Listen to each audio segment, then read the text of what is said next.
Welcome to Survivor NSFW coverage of Labor of Love. Johnny, you have the Cincinnati three-way. Yeah, well, hold on. I want to preface this. This is not the typical Cincinnati three-way that Cincinnati natives know as spaghetti, chili, and cheese. This is in homage to Kristy, Marcus, and Marcus's house mom. Oh, dude. Hell yeah. I'm here with Zack Hacker and Marcus Lehman, our good friend. Beautiful night here in Cincinnati. We got to see our hometown, bro, which is super, super cool. I was really looking forward to this episode, and to have Marcus here to share this experience with us has been really, really cool. Tonight, obviously, didn't go necessarily as planned, but we're going to get into all of that. Or did it? It could have. So this is the time. There's a final three, you guys. Okay, we have Marcus, Kyle, and Stuart, and we're going to be going to all three of these dudes' hometowns. We have City dates. We have Austin, Texas, strong city. I love Austin. LA, who doesn't love LA? And Cincinnati, our hometown. You got the shirt on. One of these things is not like the other. Yeah. What are you talking about, man? That's right. So, Johnny, based off of, you've done a lot of traveling, okay? You've been to all three of those cities.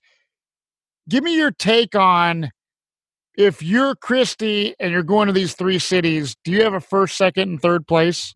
Yeah.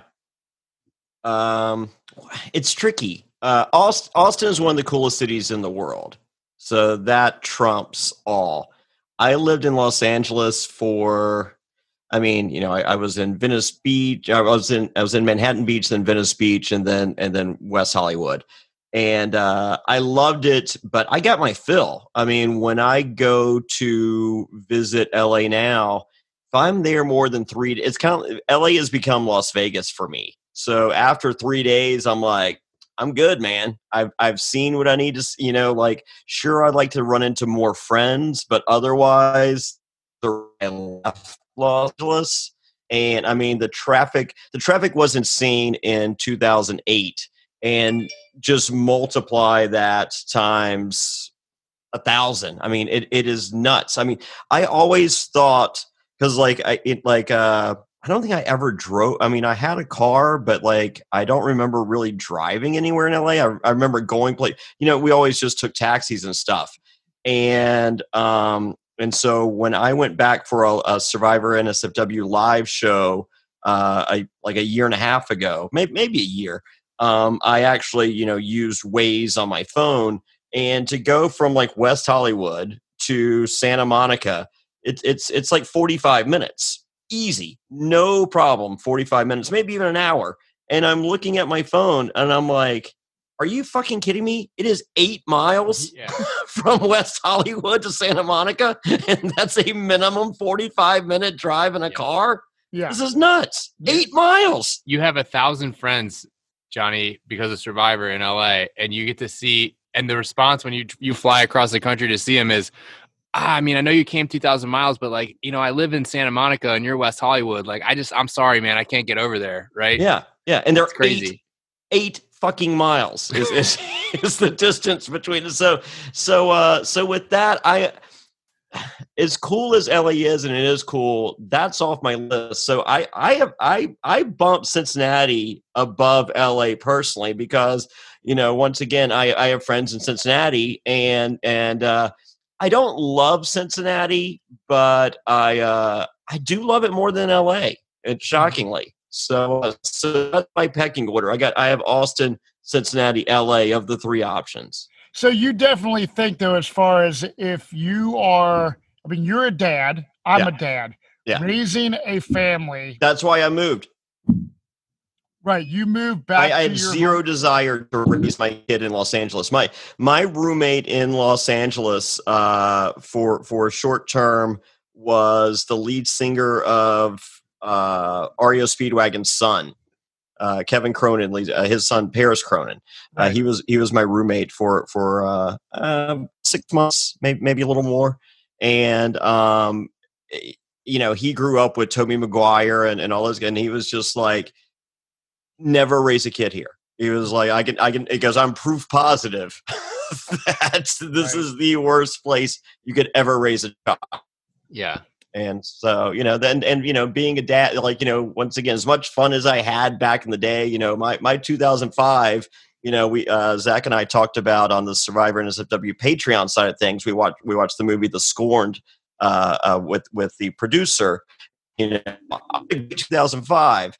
However, I have no desire to live that life again, and I have no desire to live in those constraints. I mean, like LA is fun, but it's there. It's I not. would It's not not a use the place word to. family. It's not a place to raise a kid, basically. Never, Yeah. ever. Right on. So, Yeah. dude, so we go. Kyle is the first date in his hometown, Austin, Texas. She gets out of this crazy Tesla vehicle. That car just went all over the country. What's that?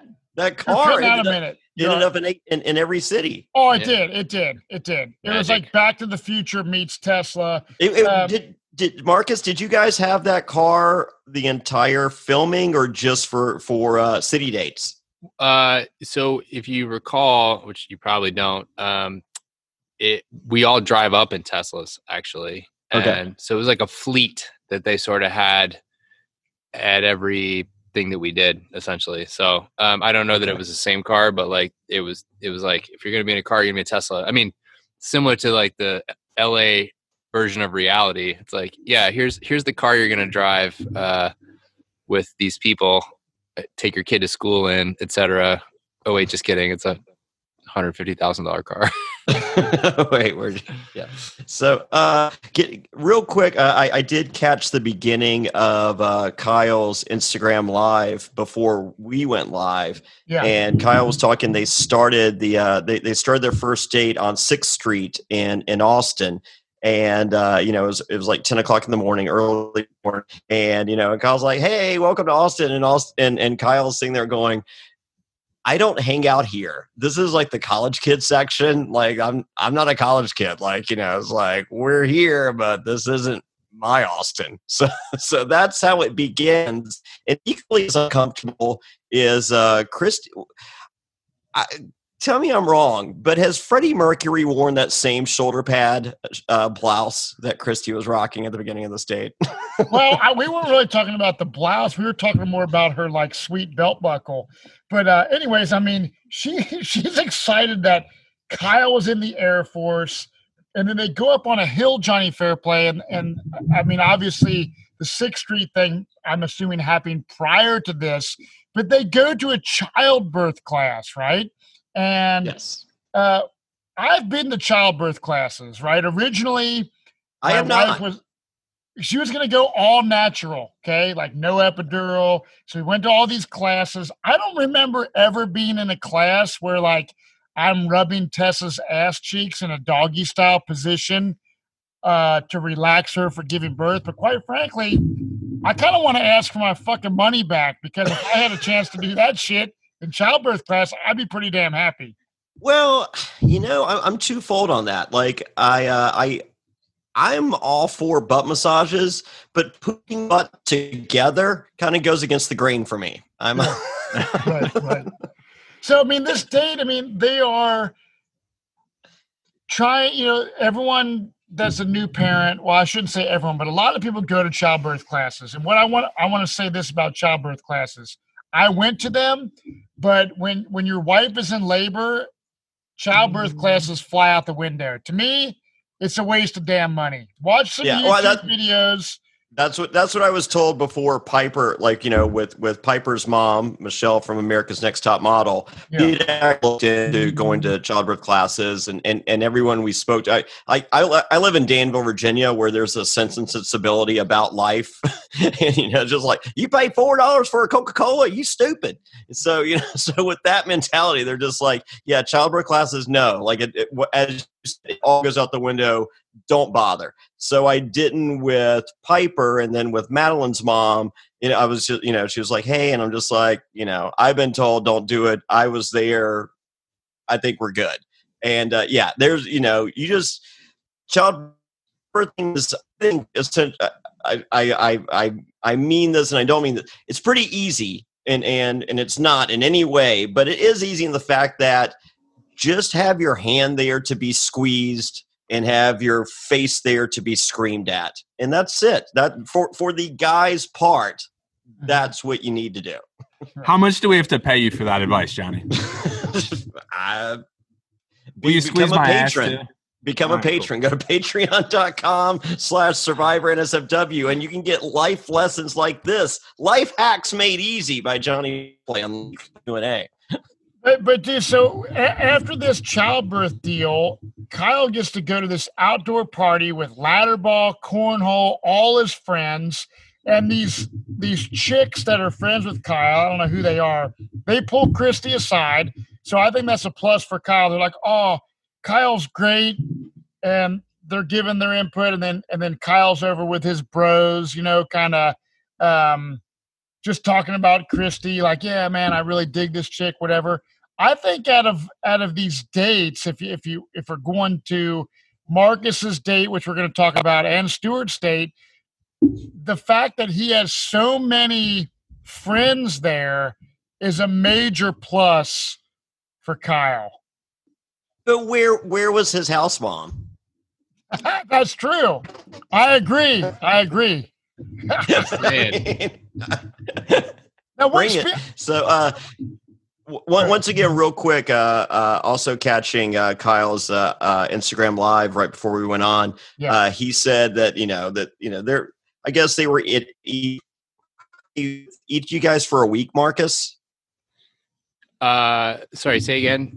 How long was Kristy? Real quick, Johnny, your shit was cutting out a little bit. Yeah, turn your porn off. Yeah. How long was Kristy in Cincinnati for? A day. Oh, really? Yeah. I think she was. I think she was. No. Trust me. Don't use my date as the barometer. Here, okay. Just. So you're saying, according to Kyle's Instagram live, prior to us going on this podcast, she was there for more than one day. More than one day. And so he said they had a big barbecue, and afterwards everyone went to his bachelor pad and wrecked the place. Wow. So do you think that's an unfair? Must be nice. Advantage? Because obviously Marcus, we didn't see any of that, when we get to Cincinnati. I was a little disappointed we didn't see your patio, Matt. I'll be honest with you. Well, I mean, honestly, dude, so going to back to Kyle's deal, I mean, the friends and the vibe of Austin and that outdoor setup, that was huge, pretty advantage. Solid. Even if Kyle sucked, and I think we all learned last week, Kyle's pretty freaking cool. So, we'll see. Look at Marcus looking out. I mean, dude, looking at the way Kyle talked about Marcus during this episode, Kyle seemed cool to me, but I'm bros with Marcus. Well, Kyle began his Instagram live saying that how despite what he said on the show, that he considers himself good friends with Marcus and spoke with him today and loves Marcus. Yeah, I think Kyle did all that knowing what was going to come out on television. Oh, boom! Shots fired. No, I mean that I will say, look, guys, this has more to do with, I know the editing show. I wasn't the only guy that, Trent was there with me talking about the situation in the house. Every single guy felt the same way. It's not a Kyle Marcus thing. It just kind of is what it is. I mean, we all struggle to be honest about what we have trouble with. I think Kyle wanted me to be fake and wanted me to be insincere and all those things. Sorry, dude. I'm here and this is me and this is what happened in my life. And I think sometimes that's hard. As Kristy, same thing. It's hard to kind of deal with that if you're not feeling so great about yourself for some reason. But there was no reason to feel that way. I mean, we're all in a dating competition TV show. Like, you're supposed to feel insecure sometimes, but you don't have to like trash people unnecessarily. But if something is a problem for the girl who's worried about having kids, then yeah, it's probably something you should bring up when she asks you to do that, like just theoretically speaking. But we can get into that later. Yeah, no. Oh yeah, no, we'll get there. So we go to Kyle's apartment, which is a one-bedroom bachelor pad. Kyle's bottom floor apartment. That's right. and she's before we even walk in. Now, I'm a realtor, and I also specialize in rental properties. So a little key piece of advice to all you single guys out there, maybe looking to start a home, or maybe looking to just be happy for yourself. Bottom floor apartments suck. Unless you're elderly and you can't walk upstairs. By getting a top floor apartment, free gym membership. Just do the stairs. Boom. You're welcome. Another life hack. You didn't even have to go Patreon for that one. So number 2, no one wants to hear shit above you. I mean, like I have never been in a rental property or apartment building or whatever in which there's someone above you that you didn't fucking hear them. No one wants to hear that shit. Right. So number 3, it's immensely more impressive to have a top floor apartment. So get the top floor apartment. Well, I agree with you. I mean, I've only lived in an apartment one time, and I believe I had the top floor. But fuck, when we go to Cincinnati, Marcus has not 1, 2, but like 3 or more floors to his apartment. So Kristy does not seem super impressed with his 1-bedroom apartment. No, it was bachelor pad city. And my favorite part of the apartment was seeing the what I perceived to be a Taekwondo flag from which he put his yellow belt in karate school. Because I too went to a karate school and obtained my yellow belt.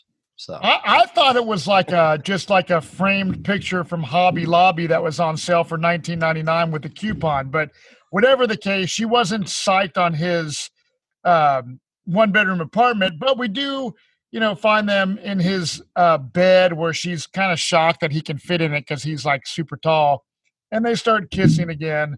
And she reveals to him that real quick. Do you think Kyle's packing? I don't know. He's a tall dude. Could be. Marcus, did you ever see him naked? That's a good question. I was more interested in seeing Alan naked just to see how much more superior he was than all of us, honestly. Because he had the high sperm count. Yeah. I mean, it's like, you've got a lot to put in there, but how far does it go? Well, sperm count wouldn't be fucking so much for the wiener size, but it would be for the ball sack size. Yeah. It'd be for I don't know if Kyle's packing, but rumor, there's a knee in it. There's a what? There's a knee in it. It's that big. But we see they make out, and she seems to finally tell Kyle, hey, listen, I've been married before. And you kind of see him like, at first he kind of looks like, I don't know if I'm down with that, but he's like, you know what? That doesn't bother me, right? Like, well, he says that, but he also has a special feature that I also have. When he's uncomfortable, his ears get quite red. And he looked very uncomfortable with that information, I have to say. Yeah. I think, obviously, like, he thought she was like a diamond in the rough. Like, man, this is like the perfect scenario. But if you did find out that she was married before. You're like, how did no one catch her? And then you're like, ooh, she's been caught. Right. So, overall, but for the record, as far as that, we all make mistakes. I got married one time that didn't work out. I almost got married a second time. So fool me twice. So don't hold that against Kristy. Yeah. Guy showed up with some good game, and then 6 months later turned out to be a douchebag. It happens. So Austin was seemed like a pretty good time, but we go next to Cincinnati, our hometown. Marcus, I was super pumped to see her. Even Zach, like, man, I can't wait to all of us on my patio tonight. Super excited to see Cincinnati, right? Kristy Skyline Chili. Yeah, Skyline Chili. We got La Rosa's Pizza. We have the River. We have Marcus, Matt Bischoff, and Zach. That's right. Local. What more could you want? But she seems like she makes a comment about Marcus, like, and I want to ask you this, Marcus. She's worried that like you are wanting to win a competition, like this is like strictly like a game, like Survivor, for example, where you're here for a prize of $1 million. This is not what you and I have spoken about, candidly over the course of our friendship. You are here for love and to start a family. That like this is the real deal to you. You've dated a lot of chicks, and you were on this show. Like, look, I want to find somebody. Maybe I can find someone on a dating show. So before Johnny makes any comments about my dating situations that are, I've been single for a long time. I have been married. I lost my sister a few years ago. Like, my parents have been divorced. Like, I've seen the world in a lot of ways, and every day I go to work, I see some horrible situations.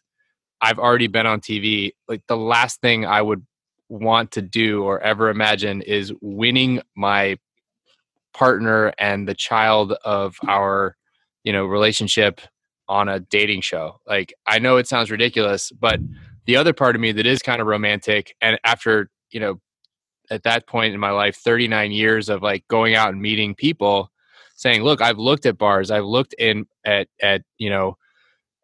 conferences, I've gone on blind dates, I've done all these things. And you know what? Like, I don't know about you guys, but the girls on Survivor are super good looking and pretty cool. Like, why wouldn't a national search potentially have somebody that's interesting? And worst case scenario, I get to go through an experience with a bunch of other dudes that are in my situation. Like, life gets complicated when you're older. I mean, Johnny, you've been talking about your life. Like, don't you feel like this isn't the same as when you were 25 and just kind of figuring it out? And I wanted to have some honest experience about that, and maybe sharing the process with people who are also going through this would be beneficial. Like, if those are my reasons for being here, like, am I the jerk here? And imagine how it feels if somebody then takes that mindset and says like, oh, that's you're not here for that reason. Like, that's ridiculous. It's like, well, all right. Did she know you were on Survivor? So here's the weird part. Like, to this day, every single guy that I was on that show with 24/7, living in Kyle's closet, literally the entire show. Nobody knew. Not one person figured it out until I was off the show. And I think Kyle even mentioned last week. Kyle recognized you, but Kyle recognized you, but not right.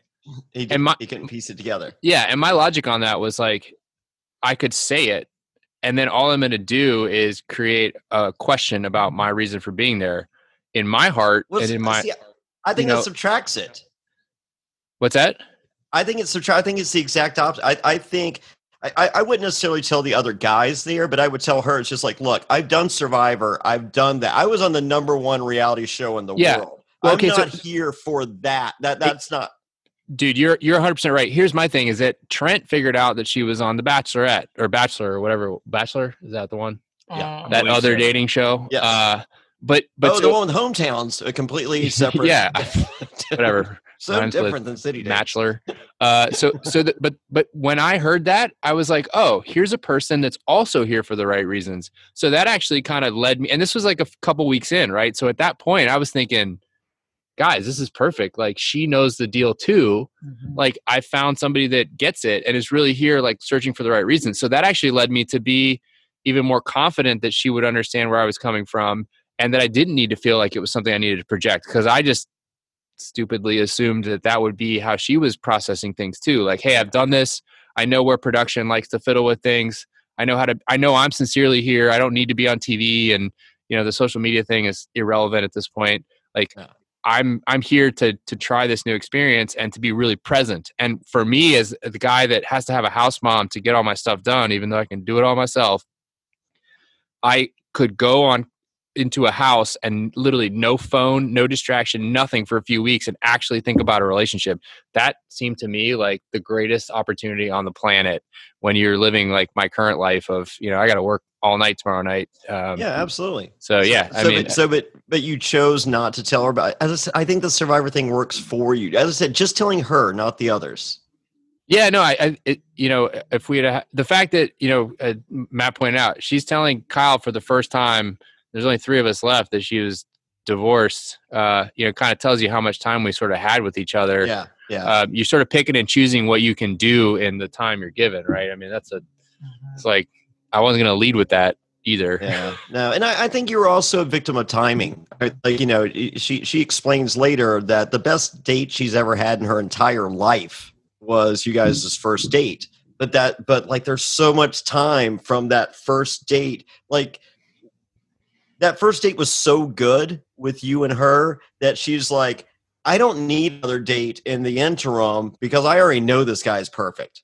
This guy gave me the greatest date I've ever been on. This one's locked in. I'm not worried. And then there's all that time in between before you really get to, you had the one thing, the kitten, yeah, cuddling kittens thing. But other than that, I mean, like there's a lot of time that's passed. Yeah. And in addition to the time, there's dude after dude after dude after dude, and then that that is working against you. And that what are all these guys saying?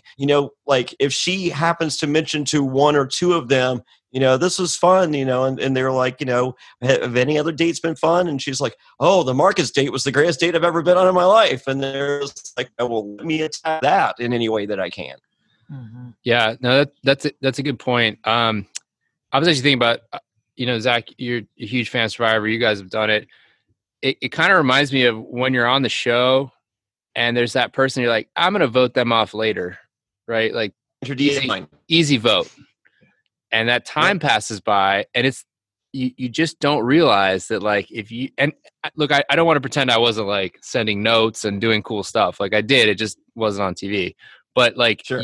You think that that one's in the bag, right? Did you guys feel like that on your seasons? Yeah, no, Sandra, what, like, I mean, I guaranteed it on the first episode. I'm just like, I got $1 million that says she doesn't win this game. She has 0 interaction with anyone. Like, I called her Sandra for like the first 8 episodes because I didn't even know her name. I mean, and we're talking, the one of 2 only 2-time winners in the history of the game. She sat on every challenge, just like, oh, she doesn't really talk to people. She really doesn't have any friends. She really, her entire strategy was, as long as it's not me. And so you're sitting there at looking at the as long as it's not me person going, they're not a challenge. Right. They're not even in this. Yeah. And then you're at the end. It's just like, why are they here? Yeah. And I will say I wasn't Matt, I want to hear from you. Yeah. What was your? No, go ahead. Well, I would say I wasn't complacent because I had that experience, but I also never, and I was telling Matt, like, we always make the same mistakes we make every time. Right. So just like on Survivor, I was like, I couldn't imagine that this girl who's been on The Bachelor, who's kind of here for this like child rearing reason, would have any vulnerability to anything that happens from our date until kind of the next one, plus what I'm doing in the middle to kind of make it like, hey, I'm still here. And that was, like you said, like, then all of a sudden you're sitting there at the very end and you're like, whoa, okay. I guess stupid me for trusting someone else to see me on the same level, I guess. Yeah. I think time was your biggest opponent. Yeah, I was just going to say, Marcus, I think it's interesting bringing up some of these parallels with your story on Labor of Love and your story on Survivor. There's some symmetry of you emerge as a storyteller, as a big strategic threat. Both shows I watched you on, I thought you were going to win from the first few episodes. And then sort of we get to the finale and you sort of go right before things get serious at the end. Do you see any symmetry in your experiences? Yeah, I love that you asked the question because it's something that, like, and I know you guys I still have dreams about being back on Survivor. Like, it's the weirdest thing ever, but I feel like that's actually the scenario where even literally in my dreams, like, something has switched. Like, did I say something differently? Or, maybe I convinced Bob to make a fake idol that we throw into the water. Like, it's the dumbest stuff, but it's exactly that. And, this is one of the few scenarios where I sort of feel like I show up too early, if you will. Yeah, right. No, I mean, she said it, that was the greatest date ever. And when we go to Cincinnati, she comes to your house. Well, hold on. Before we go First, to the they house, we check. go to the gifted school.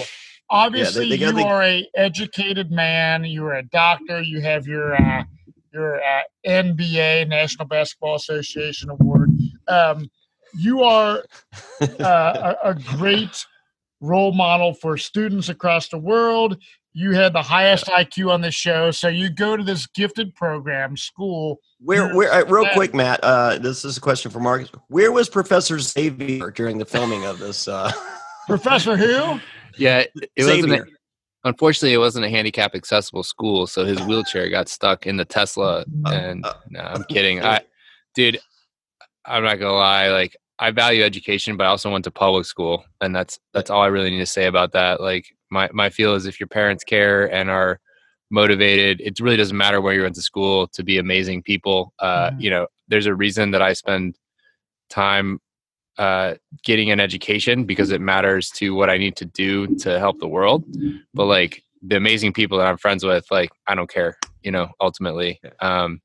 It's really cool that Cincinnati has these resources if you want them, but I really just care about kind of creating a great family, and that starts at home more than like where you send the.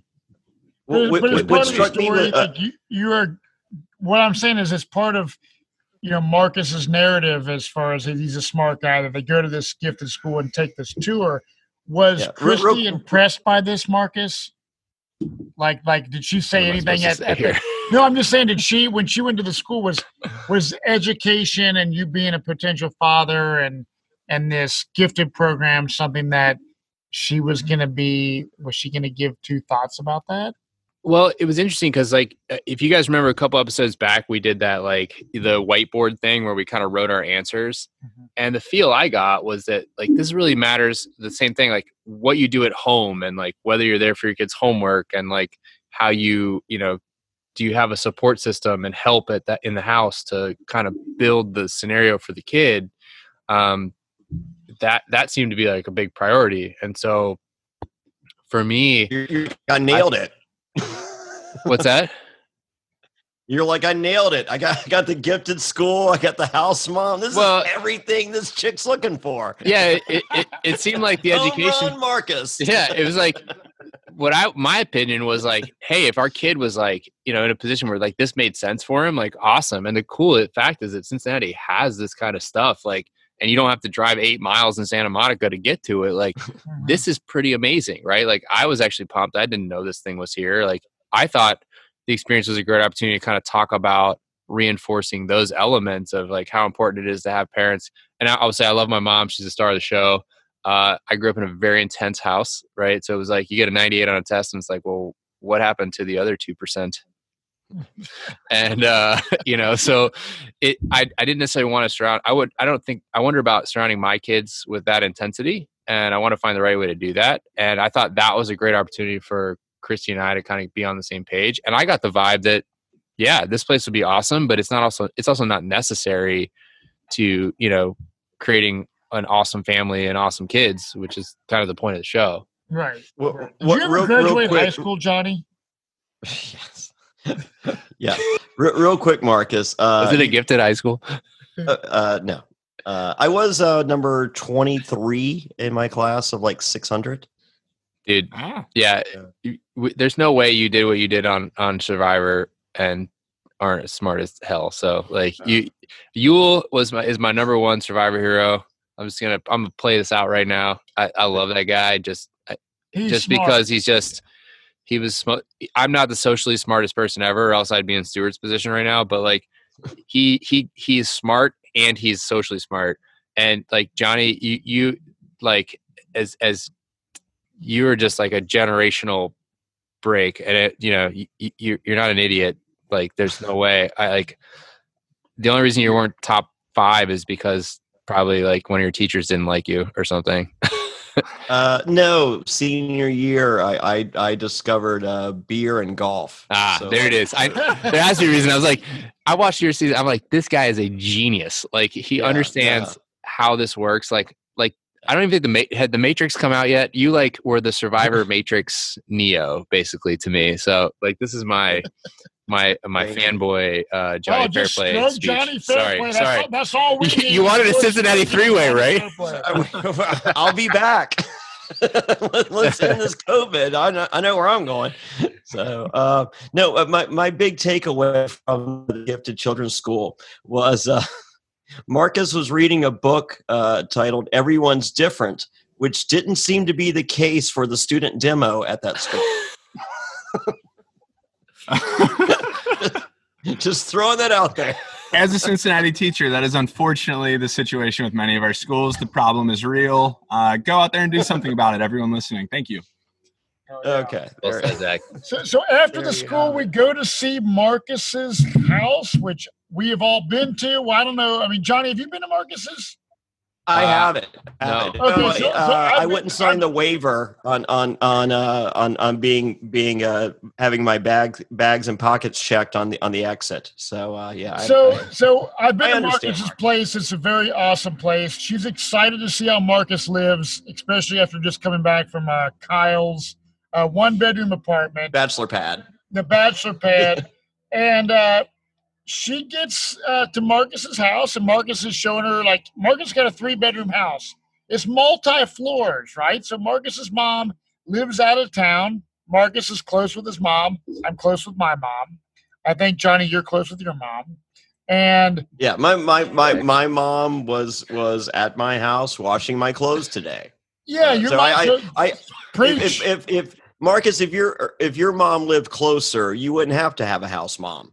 Dude, I wrestle like I think it's important to take care of your parents, right? I mean, I just for my own sanity, I don't have my mom around 100% of the time, but like I also look at the scenario of like if your in-laws needed your help or your parents, like I'm glad I have space for them. Like I purposely think that through. Like God forbid she actually helped me with my laundry on top of it, but she's literally birthed me and raised me. Like least I could do is give her one of my multiple bedrooms. Yeah, so and he didn't I have have 5 any floors. kids. You have 5 floors. I mean, that was the thing. Like, Chrissy's like, he has the mom's room. Why didn't he call it a guest room? It's like because he has another guest room. Right. Yeah, literally. And potentially, maybe I'm wrong. Like let's say you and Kristy fall in love, have a kid. So one room is the kid's room. Does the other bedroom is still essentially a freaking guest room? Dude, I'm not even gonna lie. My closet in my master bedroom is big enough to be another bedroom for the child. Like, yeah, this is like a non-conversation at some point. Like, yeah. I have 2 other floors of my house that are totally open. You could make a guest suite there if you wanted. Like, I was actually kind of trying to show her, like, hey, Cincinnati gets a bad rap, which is 1, absolutely ridiculous, but 2, like this is the life that I built here because I chose to say, how can I make an awesome place in Cincinnati? And if I was crafting that life with a partner, it would just weave them into it. It doesn't have to be here. Like the cool thing about my job is like I can actually do it in a lot of places too. So like I didn't have to go, to a house I didn't actually own, like Stuart. Like I have more than 1 bedroom, like, and not in an insulting way. Those guys are absolutely amazing. Like the whole point to me was like, I don't need to compete with any of these guys. They're all special in their own way. But like, let's not pretend like my house is like, or like my strategy isn't like, it's beneath anyone. It's just my special way of doing things. And I feel like I'm sort of preparing for the future in a very literal way instead of just saying I'm going to do it. So this is the first time I've seen the episode too. So you guys saw my reaction. I'm pretty like blown away by that commentary, and I'm like, holy cow! We see the eyes rolling over. Kristy doesn't seem down that you have a guest room for your mom, but then she gets introduced to your house mom, Diana, and you see kind of her just like, wow, like she's shocked, like almost like it's a diss that you have this house mom. And I'm looking at it and I'm saying, damn, I'm looking over at my wife here on the patio and I'm like, you would be fucking stoked as hell if we had help in our household to do some of these things, if we were able to do that. And I think that Kristy having an issue with it is pretty lame. Because first of all, if she had a big issue with it, you guys could have talked about it. And you could have been like, hey, if you're wanting to take up the slack as a mom, then we can get rid of Diana. Like, she was just like so off the bat turned off by it, which I thought was pretty damn lame. And so do the other women that were on my patio, Zach's wife and my wife. I thought Kristy was totally rude about the situation that you had a house mom. I mean, Zach, what are your thoughts on this? Yeah, my critique would be more about just Kristy's logic, and we can go into some of her decision-making processes. But number one, she's critical of Kyle because he's not given any thought and doesn't have a big enough house and isn't ready to have a family right now. But then she walks into Marcus's, and he has this house mom who can take care of the stuff that he can't take care of. He does have the extra rooms, and she's just as critical of that, which doesn't seem to make any sense to me. So I don't really know where she's coming from with that. Well, I mean, it's not even that Marcus can't take care of it. Marcus has told us, look, I sew, I do laundry, I do this, I do real estate. I'm a fucking anesthesiologist. I work my ass off. And I choose to have someone help me on these certain things in my life so that I can go out and do these other things in my life that are important to me. Yeah. Right. So to me, it's not it's not a negative thing. Marcus has nothing to prove. You know how to do all this stuff. So for Kristy to be that agitated about it and not be able to communicate and come up with if that's why she's going to get rid of you in the end, that's a dumb reason, because it's something to me that you can discuss and work out. There's tons of people. It's an asset. I'm looking right here at my neighbor's house. They have someone that I don't know if they do now, but they had a cleaning lady. It's not uncommon. My great grandparents had a freaking lake house, and they would have someone come and cook all the meals and do all the laundry, and it's just thank you guys, first of all, but it's almost like being mad at the grocery store for actually raising the crops and transferring them to the shelves and then putting them there for you to pick up. At what point are we going to pretend? Are we going to pretend that we do this all ourselves? Or are we going to be real about it and actually get the stuff done? And I think that's what I chose in my life a few years ago. And you value your time. Yeah. And honestly, dude, I actually have a sewing machine. I can hem my own pants. I bet Kristy can't do that. And that's fine. I don't think anybody else on the show, but at some point it's every asset I seem to bring to the table, it's well, let's just count that one against you. And, I think I wouldn't maybe have felt so frustrated at that point in the process if this hadn't been kind of story of my life feeling. Maybe it's me, maybe just the way I do things is too weird, or I'm not very socially normal or something, and the way I present it is right. But I thought it was awesome. I thought it was funny. And it was hilarious that they wanted me to try pants on in front of her. Great. Sure, whatever. Cause I can do that. And it'd be silly. Yeah. So, but I see the world as a, how can I place? How can I enjoy this? Not why must I, or what could be wrong with this thing? And at some point, I wanted to play some of these things, you have to show yourself, you have to be willing to be vulnerable. And if somebody doesn't feel confident enough to believe that that's real you, then you don't, you have to. Well, she makes a comment, Marcus. She says, this is not the same Marcus I saw on our first date of the basketball date. Why? How? Because you have this house mom? Yeah. Zach, what do you think about that? Why would she make that comment? I don't understand it. I'm still just trying to figure out where she's coming from. I feel like there's some chip on her shoulder that is where she's making these kind of arguments from. I do think we're seeing another side of Marcus where he was romantic and sweet at the basketball date, and then he's being goofy, trying on the pants and kind of letting loose because we're in his house. I would think if you're Kristy that you'd want to see all the different sides of someone and not try to turn them against that person. And she also makes the claim later that, I don't want to be a mom to you. Well, you don't need to be, because he has a house mom. Yeah. I have twice as many moms as the average person. Literally, I have double the moms that most people have. But I appreciate what Zach says too, because it's there's a point in life. It's like the Wizard of Oz. Johnny, you said the same thing. There's a reason you live in Danville, right? There's a part behind the curtain And I thought, we're going to have a kid together. Like, we should get behind the curtain a little bit and see, like, how is it that I can be carefree when my job is horrendous sometimes, and the other things I'm trying to do in the community like take a lot of time. Well, you got to get real about some things, and I would never have expected. And I guess that's where I was hesitant about the home visit in the first place. Is like, hey, if I'm going to show somebody how this really works, it's fun to be the Prince Charming on the first date, but at some point you got to like also run the kingdom. And I think that's always the part that you get a little kind of weirded out about when someone seeing that reaction was really kind of confirmatory for me as to what some of my hesitations seemed to feel like at the point that we were doing these like really personal visits and everything else. I can tell you this. I'm not going to say the words I said on my patio as we were watching the show. I don't want to dog anybody, but Nope. I'm not very happy with what I saw with Kristy in this scenario. Knowing you, Marcus, knowing that it's not a negative thing. It's like you're going, and this is no, I mean, Kyle has the 1-bedroom apartment bachelor pad. You have a successful career and someone to help you out. And I think that could benefit you and Kristy as husband and wife and mother and father to a child moving forward. And it depends on the girl. I mean,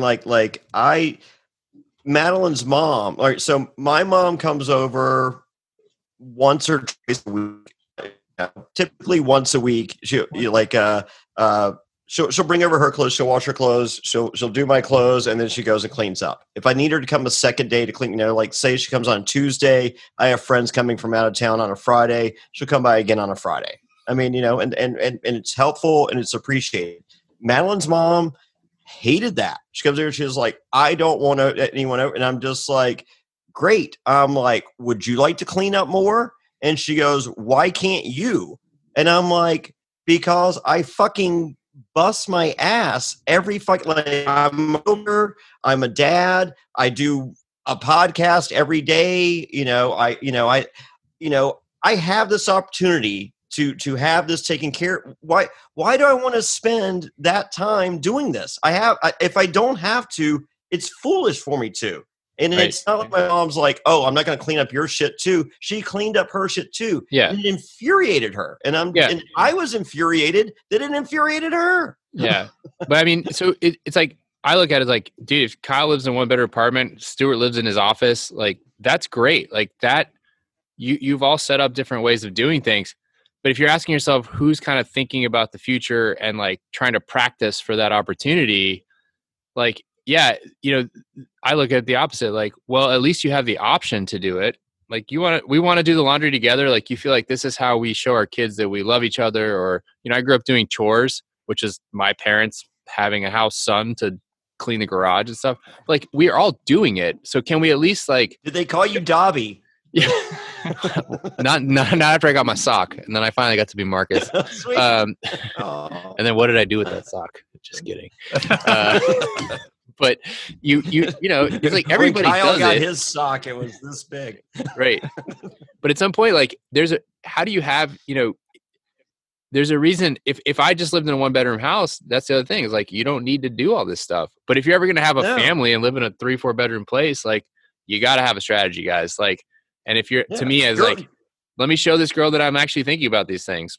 This is how I think about them. Like you're already prepared before you even have the wife and the kid. Like you already are ready for this. I mean, having a kid changes your life, dude. It's no longer like when I got married, I was married for 5-6 years before we had kids. We got to experience a lot of stuff. But as you get older, like in your situation, you got to move fast. You're proving that you have your shit together. When you have a kid, dude, it changes things immediately, and things are very, very hard, especially when you have a crying baby and you're stressed and you're like, I got to go to work and this and that. So to me, out of you, Stuart or Kyle, you have the best. And I'm not speaking because you're my friend. I'm speaking of what I'm seeing on the show. It's like Stuart's this CEO dude and Kyle's just more the bachelor dude, and I think you're like in the middle of a guy that's really prepared and wants this journey to have a kid. And then you're getting reprimanded and dogged for your preparation. Yeah, I mean, I'm okay with, hey, this isn't, you and I just aren't connecting, but I think I feel frustrated, and I have a right to feel frustrated. Like, but you don't have to like knock what I'm doing. Like to go literally out of your way to like insult the concept. It just, to me, it feels frustrating because like it doesn't matter how you choose to do it, whether it's your actual mom or someone you pay or a house cleaner that you call her a house cleaner and you keep her arm's length, or like someone like my house mom, Diana, who I invite into my life to actually care about me, God forbid. You know, everybody's got to do it somehow, or you just do it yourself. Right. But like, hey, at least I'm like having the conversation personally before I even have a kid or a girlfriend or anything like that. Like, to me, and I wanted maybe a little credit that I'm like doing the deep thinking here and practicing what I'm preaching. And it seemed like the opposite of like, well, no, this can't be real, or like, this is just shows you're immature. And it's like, well, to all you haters, my hot wife and Zach's hot wife were stoked on the whole scenario that Marcus had going on. Yeah, well, I as I said, like Madeline's mom hated it, and and I knew that it was not meant to be for her and I. If that's, as I said, like I'm like, she was just like, I'm begging you to not let your mom come over anymore, and I'm like, I'm begging you to not fuck up my free fucking folding towels.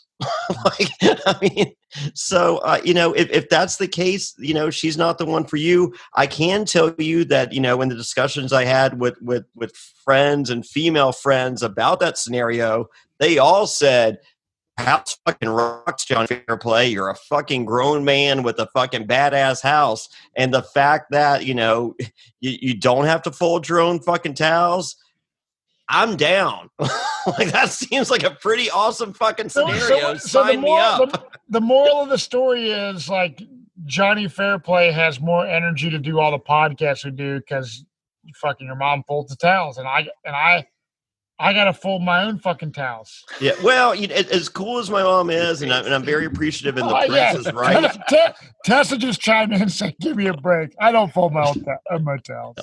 So as much as the situation is ideal with my mom doing everything, and as I said, the price is perfect.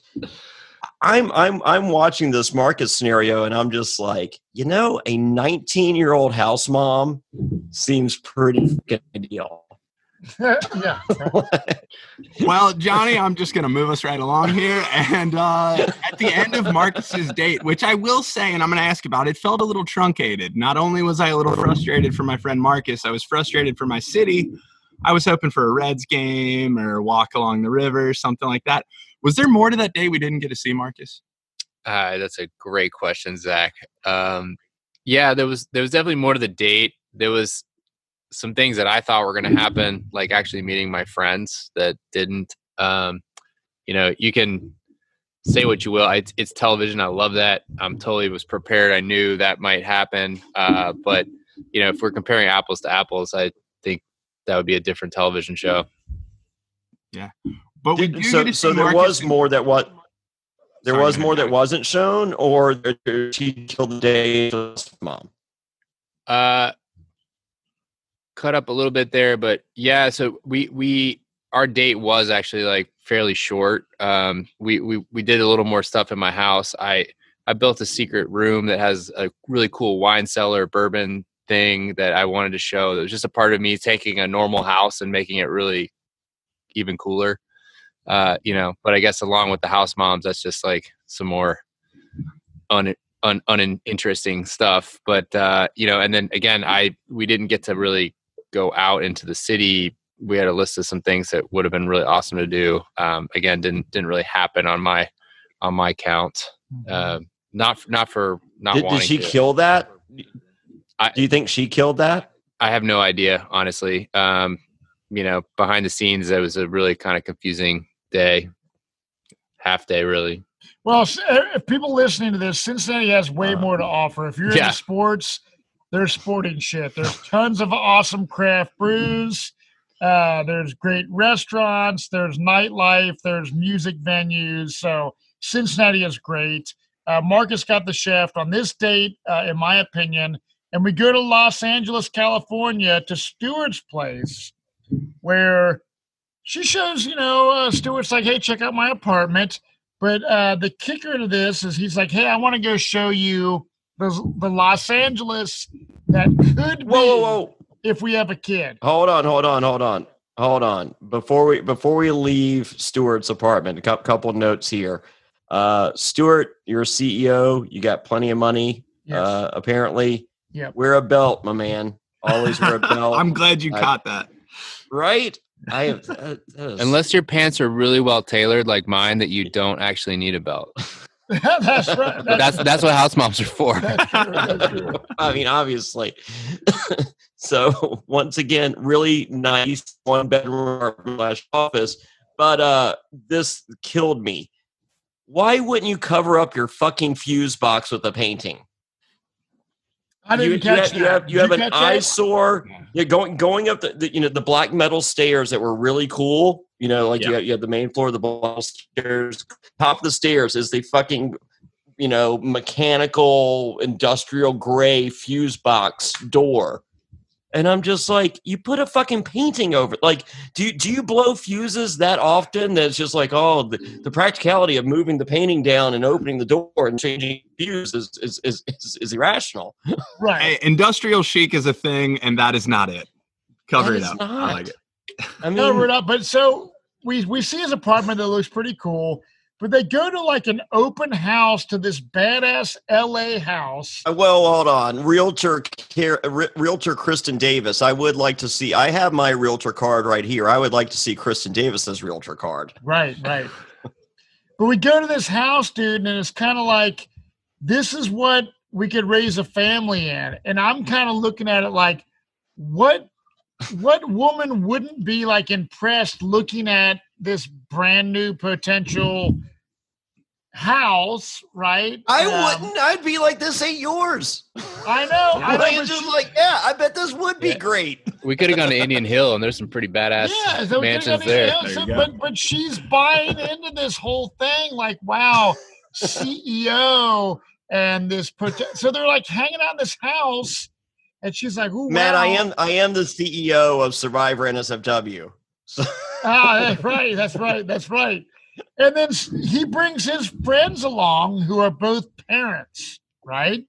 So I think that's an advantage because they're kind of talking about kid stuff, right? And they're in this house. Oh yeah, not Nacho and Andre. What's that? Yeah, their names. Wasn't their names Nacho and Andre? Andre's Stewart's best friend for 20-some years. And then I think, or was it Naomi, maybe? Sorry. Nacho. I'm not sure. I think it was either. I'm not trying to be mean. I think his name was Nacho. But the one crazy thing, dude, that we talked about this after the show. So they're talking, and she said, or like they're talking about having an interracial child. And she's like, hey, have you thought about this? He's like, well, of course I've thought about it. Have you? And she's like, no, not really. How are you dating a black man and your whole goal is to have a child?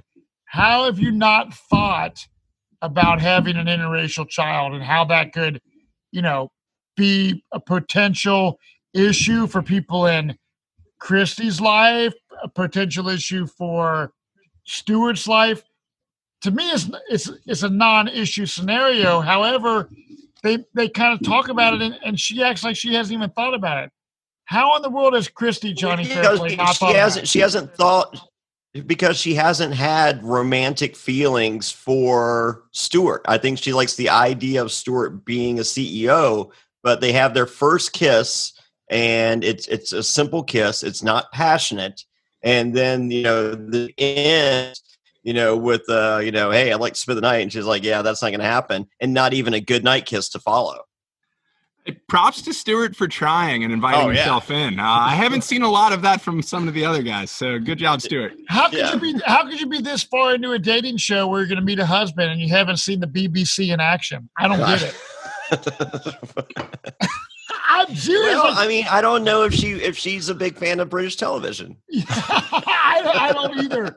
But, Well played, sir. This is why he was top 25 in his class, right there, gentlemen. 20 Marcus. But so Stewart, he seems like he's got his act together. He seems like he's got the perfect setup. But I don't know if I mean, looking at the episode so far, Stewart is the picture is painting that Stewart has the best chance, in my opinion, of winning this show and becoming. But he's painting a picture with a pencil with an eraser. Where Marcus painted a portrait. Is like this is our future. Stewart scribbled on a notepad and said, "Hey, this could be it." And it's just like, yeah, but on the other end of this pencil is an eraser, and it's like, it might not be it. Right. Yeah. The other guys are presenting hypotheticals at this point. And she like you said, she's into the idea of Stewart. She's into the hypotheticals that they're throwing out. So I'm going to ask you guys a question. Flip the tables. So like, this is actually something that's happened a lot in like my dating relationships. Do you think it's actually, maybe we should get Tessa over here. Do you think it's actually easier for women to feel safe because they're hypothetical versus me showing like, hey, like this is what it really looks like to have a nanny or like help, like here's some real practical evidence that I'm serious about what I'm talking about. Like, you know how guys are supposed to like freak out when we get into like serious relationships. Do you think maybe I was showing too much reality there? Like this could actually really happen for you. Like you have a kid with me. I think the girls like the hypothetical and being a part of making that journey collectively. And so I think she sees the blueprints for a scenario with Kyle or Stewart in which, hey, we could do this, and their trajectory is towards this. Whereas you're like, it's here, and I feel for some they feel like you're subtracting that journey from them. Yeah. So even I will qualify, just not in defense, but my message to Kristy was like, and this is no offense to Cincinnati either, but like in a city where you wouldn't expect to be able to build a life, I built this, and I'm offering to say, where would you like to go? Yeah. Like I will build this. I want to include you. I'm just demonstrating that like I have the tools it takes. You want to go to Chicago, you want to live in West Hollywood, whatever it is, like, let's do it. At least I'm like, I know which end of a hammer to use and which part of the phone call to call the house mom for. That qualifying it is, you still think maybe the hypothetical might be a better approach? Because I mean, I gotta lock this down at some point in my life. If it's not Kristy, it's somebody else. I think it depends on the girl. I think that type of girl, and I think I've dated that type of girl, prefers the hypothetical, and that's the girl that will continue to be let down. Versus the girl's just like, this motherfucker's got his shit down, and then and it's just like, oh, did shit work out because this motherfucker figured shit out? Oh, weird. So I like, but conversely, there's people that do jump on the hypothetical train, and it works out for them. They do build it together and collectively. So I honestly think, I think she wants to do that building together. And I think she feels, even though you said you would move, you've already built this. She wants to do the building first time with someone. Yeah. So. Second time, actually. And that's her. I mean, like, and that just means that she's not the one for you. So is Kristy a chick that you would be down with dating, Johnny? I would date. I think she's like, I don't know how I didn't catch before. Maybe I did. Maybe I didn't process it because I thought she was in her 30s. So, which I guess the whole premise of the show is that the fact that she's fucking 41, but she's so hot. I mean, she's honestly like one of the hottest 41-year-olds I've ever seen in my life. I mean, I think she's beautiful. Yeah. So I would date her. I think I would make. I think I would make it as far as Trent. I think that would be my cap. Versus like as I said, I got my shit together. My house is beautiful. I have 3 bedrooms. I have a crew working nonstop. I have a 4th huge bedroom going in. I have a game room that's probably bigger than any of their 1-bedroom apartments. That when you do want to have fun, that's fun, and fucking guys and girls think it's fun. So I don't know. I maybe I've already finished the journey as well, and so I'm it's probably already checkmate.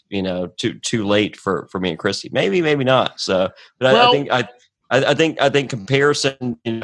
Comparing to another player, I think I'm most like Trent in my playfulness and.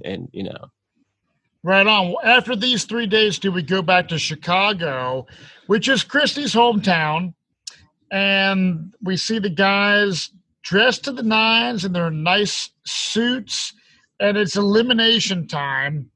And hold on, real quick, Matt. Real quick, prior to elimination, they're in the suite, and we do get the great line from Marcus: "He's sweet." Yeah.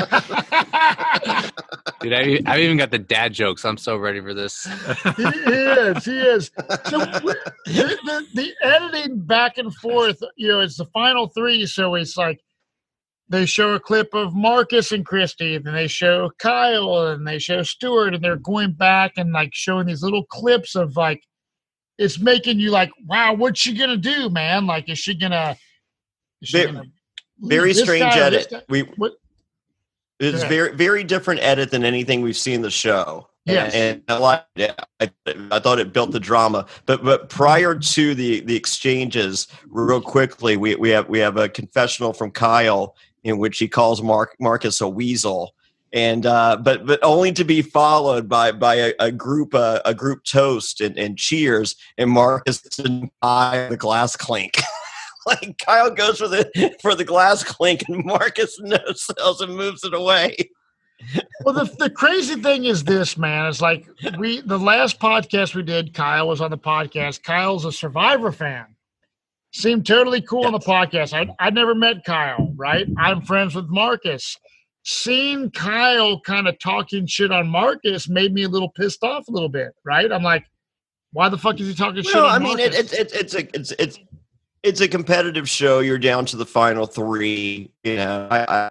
I understand. Like, I think if we had seen confessionals from Marcus about Stuart or Kyle, they he probably wouldn't have been singing their praises either. So I think the edit for this episode was to set Marcus as the villain, and I think they sealed the deal with Marcus's final statement. Yeah, I mean, I will confirm all of the above. I mean, I did text back and forth. I think my struggle and my only comment on it is that, like, I get it. Like, in a super intense competition, like, you're trying to find reasons why you're better than that other person. But I'll also say, now that I'm 40 years old, I've also realized I don't need to be better than someone else. I'm okay just not being Kristy's partner, right? Like, I think for me and the approach I went into the show is like, I'm okay being myself, and I'm okay that Tessa likes you more, right? Mm-hmm. Zach is a special human being. His wife loves him. Like, that's actually how it works. Like, I'm not trying to find the best one. I'm just trying to find the one. And, to your point. Tessa likes me too.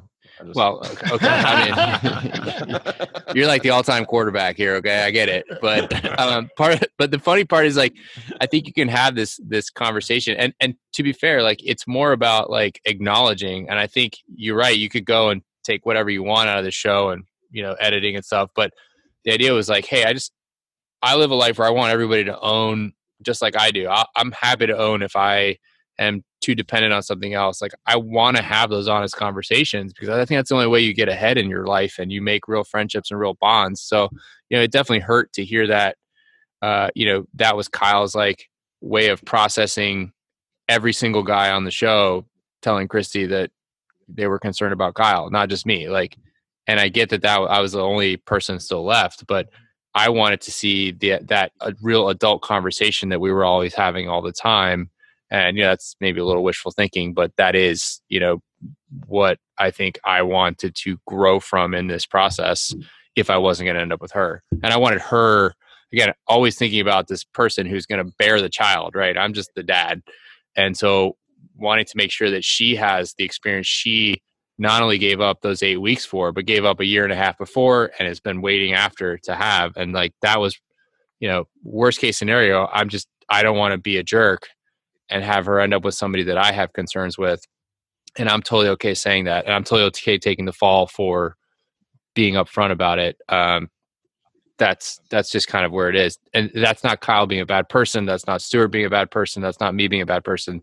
That's just me trying to call a spade, or see the life as it is, not as I want it to be, or as I wish it were. And, I think that those are differences with how people just process a really competitive situation, especially when they're being competitive. And that's the irony, is like, I really, truly am not ever I don't want to win my girlfriend in a raffle. Like, I want to have it be a match. So right? at the end of the day, Marcus, you go home. She doesn't want to be your other mom, which I thought was bullshit. But I want to ask you this. A, were you disappointed and bummed out or heartbroken when you get sent home right now? Yeah. So I was sad because, I think, I wish I could say this, but like I put my sister's story out there. Mm-hmm. She passed away in 2005. Like, I opened a lot of my life to this person. I opened it to a million other people. Yeah. And I introduced some special people in my life, and I treated this as sincerely as I treat, real dating.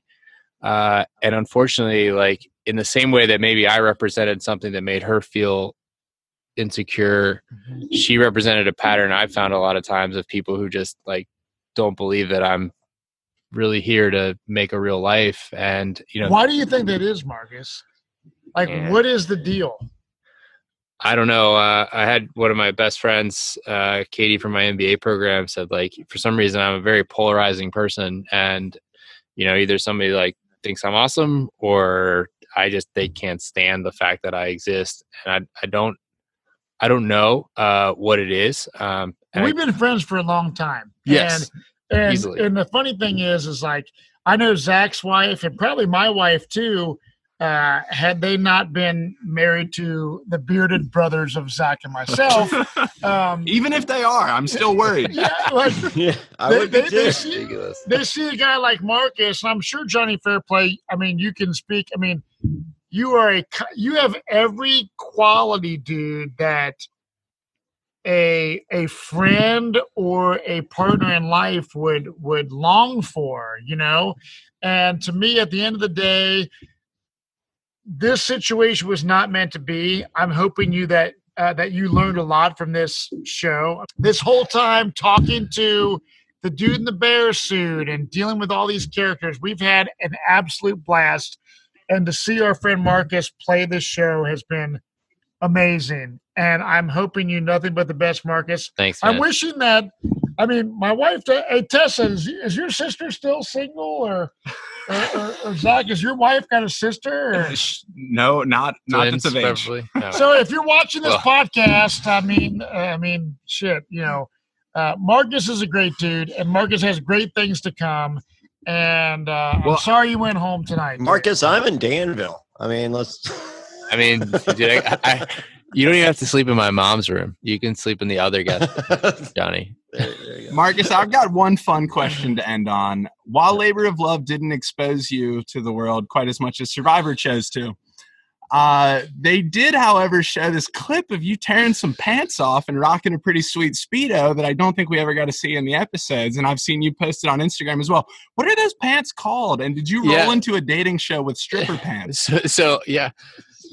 I rolled in there. I brought the entire arsenal. So my logic was 7-hour drive to Atlanta. I'm just going to pack my Subaru Outback, the car of fatherhood, with everything I can think of. And yes, I brought these tearaway bathing suit pants that are made by Chubby's. Send me a pair, thanks. And I figured, what the heck? So we go from the way it really happened, we go from that really deep conversation about the situation in the house where I'm wearing the cat shirt, tank top, and the bathing suit to the hot tub. And, that was the moment that I got to do the tearaway scene. I'm extremely disappointed it did not make that television cut. Are we going to maybe in the next, I know you get a lot of overnight anesthesiologist crap going on, but I'm out in my pool daily. Are we going to see a Marcus Lehman come over to my house and do the tearaway chubbies into the Speedo in my pool here in the next couple of weeks? I can't tell. So Matt's had this pool for 2 years, and I've never been invited over. And I don't know if it's because of the tearaway chubbies or some other reason. But the minute I get the invite, dude, it's happening. Pool party is happening. And we got 2 final bachelors left. Jonny Fairplay. We have Stuart and we have Kyle. They're not bachelors. But I'm saying at this fathers point, to be. At this point in the game, who do you think is going to be who Kristy chooses in the end? Jonny Fairplay. I thought the edit was gearing towards Stuart, but once again, I don't see anything romantic between the two of them. I think this is Kyle's game to lose at this point. I think Kyle's the winner. Right on. Well, we will see next time. That's just me. But I have two quick questions before we go. Yeah. Your final statement, we have to address this. You tell Kristy to get some confidence. You're 41 years old. Yeah. I think at some point after imagine me going through this, I'm trying to be really upfront and honest with this person. And I'm critically worried that there's a child that's going to be born out of this process. And, I'm trying to transmit, look, if not me, I just want you to make the best decision for that person. Right. I had to let some of the frustration out of, seeing the world through the glasses that it seems like she was looking at it through, just really doesn't prepare you to be able to accept some of the things that are not going to, either help parenting or help you find the relationship you're looking for. And I think that was my big disappointment. And, I'll be honest, I'm also channeling 100 other dates that have kind of gone that same direction of disbelief or discounting. And, you get tired. I think I said earlier in the date, one fly's wing weight worth of, doubt on my end. And all of a sudden, my whole castle crumbles, and it's okay, what can we do here? That's something that needs to be figured out maybe on her side. And they captured it in 141 characters. Do you wish you hadn't have said that? Was that said out of angst and you're like, ooh, if I could take one back, that'd be it, or you're cool to let it ride? I think when I compare what I put out there for the world for her, I think, I get one sentence back for myself, honestly. Well, obviously she wasn't the one for you, because when I make a statement to my wife, she typically booty claps right back to me. So there's another girl out there for you. I promise. Maybe I can clone Tessa. People have asked me many times, can you please clone your wife? I'll say, hey, as soon as I find maybe you got the smart IQ. Maybe we can make it happen. Right? Yeah. I've been to bars. I've been on social dating apps. I've been on a dating TV show. I guess I'm going to the clone invention machine to actually find my partner. I'm willing. For Jonny Fairplay, I have one last request. Yes. What? One last request. Matt, do you have a guitar handy? We have yet to hear the song. I'm not putting Marcus Lehman on the spot right now. There's been too much Elijah Craig PBRs and pickle brews to go around. But seriously, Labor of Love has been so fun. I cannot wait to see who is it going to be. Kyle. Who's you guys picks? Marcus. I'm picking Booge. Booge is coming back. Okay. Age of Extinction. Booge is coming back. Blindside Booge on the rally. At the end of the day, we're all imperfect people. And this is a totally political statement, but I think Kyle and Stuart are both incredible guys. His karate flag was actually because he's lived in South Korea and taught English there. So, everybody's a badass here. And I hope that who she picks ends up being what she felt like she deserved, honestly. Well, I mean, if I'm Kristy, I'm picking Stewart for many reasons. I think Stewart is in a front runner position right now. Yeah. We'll see how it pans out. But Marcus, Zach, who's pick? I'm going Stewart. Yeah, I think Stewart just seems to really. I'm the only one going Kyle. Really. Well, thank you guys very much. I can't wait to see how this plays out. Marcus, I'm disappointed to see you go, but I can't wait to have you steal my wife, and then for me to have to be our house Jonny Fairplay's ex-wife, and I don't know what's going to go on. But what's happening here? I don't know what's happening, but we'll see you next time on Survivor NSFW, covering the finale next week of Labor of Love. Cheers, and if you want to see all the other podcasts that we do, go to survivornsfw.com. It's got all the links to our future, the past stuff we've done for our Survivor podcast, plus all the past Labor of Love interviews, T-shirts, the Patreon, and we'll see you next week. Cheers, everybody. Good night. I'll play guitar for the Patreons. There it is.